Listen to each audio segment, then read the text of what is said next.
Perkenalkan, nama saya Nasria Suparman, mahasiswi semester 5 Fakultas Ilmu Keolahragaan dan Kesehatan, Program Studi Gizi Angkatan 2023. Jadi, di video kali ini saya akan memberikan edukasi singkat terkait dengan pemberian obat secara oral.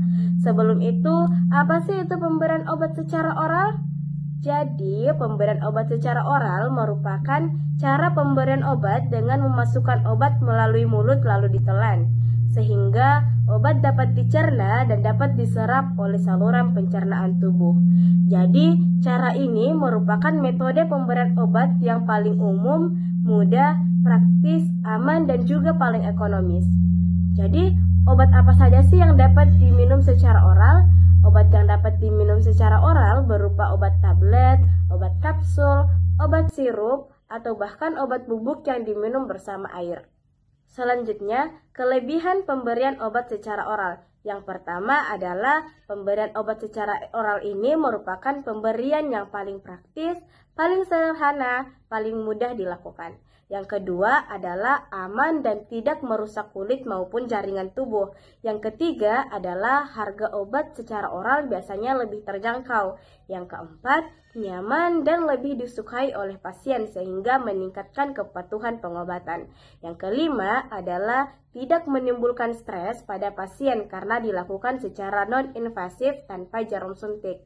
Yang keenam adalah fleksibel dalam bentuk sediaan seperti tablet, sirup, kapsul, dan juga tablet kunyah. Dan yang terakhir adalah tidak memerlukan keahlian khusus dari tenaga pasien. Selanjutnya adalah kekurangan pemberian obat secara oral. Yang pertama adalah kinerja obat secara oral ini lebih lambat dibandingkan dengan rute lain seperti parenteral. Yang kedua adalah tidak cocok dalam keadaan darurat yang membutuhkan aksi cepat. Yang ketiga, tidak bisa diberikan kepada pasien yang muntah, pasien diare, tidak sadar, atau juga pasien yang kesulitan menelan. Yang keempat adalah rasa obat yang tidak enak, kadang menurunkan kepatuhan pasien, terutama pada pasien anak-anak dan juga lansia. Yang kelima adalah obat dapat mengalami degradasi atau inaktivasi oleh asam lambung dan enzim pencernaan. Dan yang terakhir adalah pemberian obat secara oral ini membutuhkan waktu lama untuk mencapai efek farmakologis yang diinginkan. Selanjutnya, tata cara pemberian obat secara oral. Yang pertama adalah cuci tangan terlebih dahulu agar terhindar dari kuman. Yang kedua adalah perhatikan dan baca petunjuk pemakaian dan anjuran dokter seperti dosis, waktu minum, apakah itu sebelum atau bahkan sesudah makan, dan juga frekuensi minum. Yang ketiga adalah gunakan air putih sebagai media untuk menelan obat. Hindari minuman seperti kopi, susu, bahkan teh saat minum obat.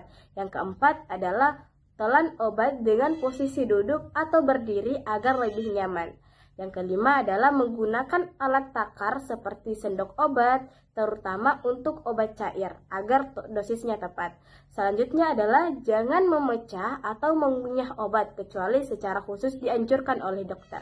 Kemudian, bila lupa minum obat, segera minum. Dan yang terakhir adalah jika ada efek yang tidak diinginkan atau ragu dengan cara pakai, konsultasikan dengan tenaga kesehatan.